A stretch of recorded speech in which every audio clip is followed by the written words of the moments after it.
Olá, seja muito bem-vindo mais uma vez. Sempre muito bom estar em sua companhia. A partir de agora, você acompanha comigo as notícias do Brasil e do mundo. E eu começo falando das eleições que movimentaram o país ontem.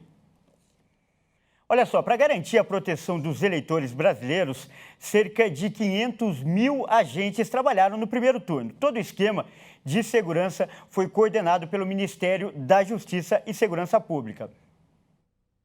A Operação Eleições 2022 registrou mais de 1.400 crimes eleitorais em todo o país.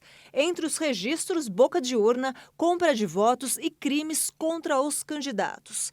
408 pessoas foram presas. Mais de 2 milhões de reais em dinheiro foram apreendidos e 17 armas. O monitoramento das ocorrências foi feito pelo Centro Integrado de Comando e Controle Nacional em Brasília.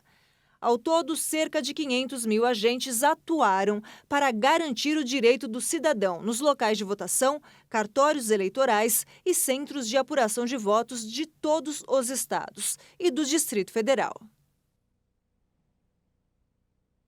E eu mudo de assunto agora para falar de economia. O mercado reduziu a projeção para a inflação oficial pela 14ª semana seguida. O Boletim Focus também prevê um aumento do PIB para 2023.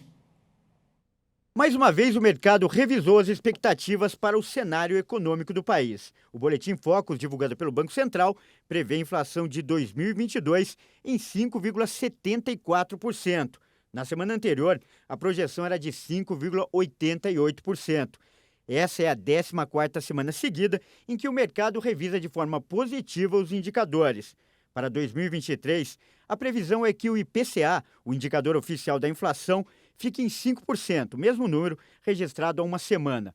O mercado financeiro projeta um crescimento da economia de 2,70% para 2022. Na semana anterior, a expectativa do PIB brasileiro para este ano era de 2,67%.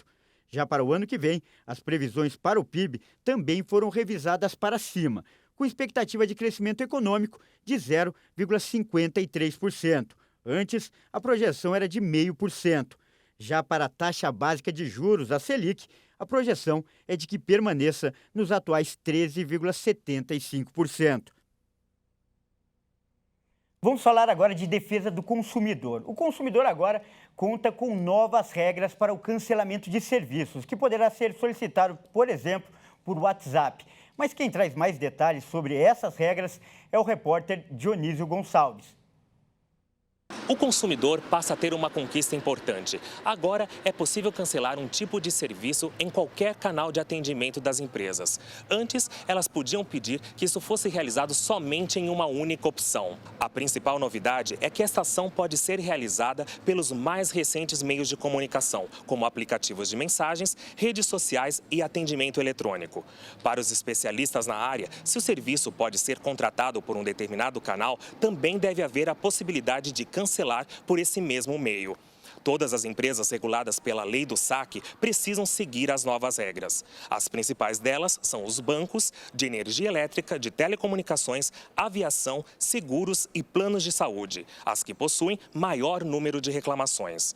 Outra novidade é o período mínimo de 8 horas para a comunicação com o atendente. Antes, isso não era obrigatório, podia ser substituído pelo processo eletrônico. Além disso, as empresas vão precisar informar ao cliente o tempo de espera, ter o prazo de 7 dias para apresentar uma solução mais adequada ao problema, suspender cobranças indevidas e ainda permitir o acesso à gravação da conversa.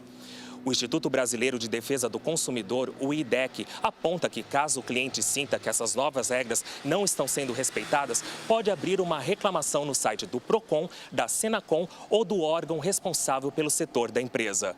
Dionísio Gonçalves, de São Paulo. Vamos falar agora de notícias internacionais. Subiu para 85 o número de mortes causadas pela passagem do furacão Ian nos Estados Unidos. Os moradores ainda tentam recuperar o que foi perdido e as autoridades seguem as buscas por desaparecidos. De acordo com autoridades, o número de mortos deve continuar aumentando no sudeste dos Estados Unidos à medida que as enchentes diminuem e as buscas avançam. Centenas de pessoas seguem desabrigadas e outras milhares ainda estão sem energia elétrica nos estados da Flórida, Carolina do Norte e Sul e também em Cuba, onde o furacão Ian passou primeiro. Com rajadas de ventos de mais de 240 km por hora, o Ian provocou destruição por todo o sudoeste americano, antes de se dissipar na fronteira com o estado da Virgínia. O presidente dos Estados Unidos, Joe Biden, e a primeira-dama devem visitar a Flórida nesta quarta-feira para prestar solidariedade à população e avaliar as perdas. De acordo com autoridades americanas, a recuperação deverá custar mais de 42 bilhões de dólares às seguradoras, o que torna as perdas provocadas pelo furacão Ian uma das mais caras desde 1992.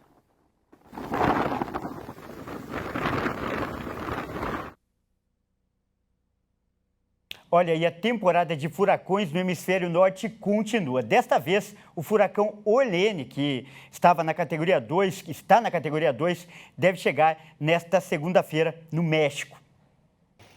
De acordo com o Centro Nacional de Furacões dos Estados Unidos, o furacão Olene deve atingir a costa oeste do México, trazendo fortes tempestades e provocando destruição na região.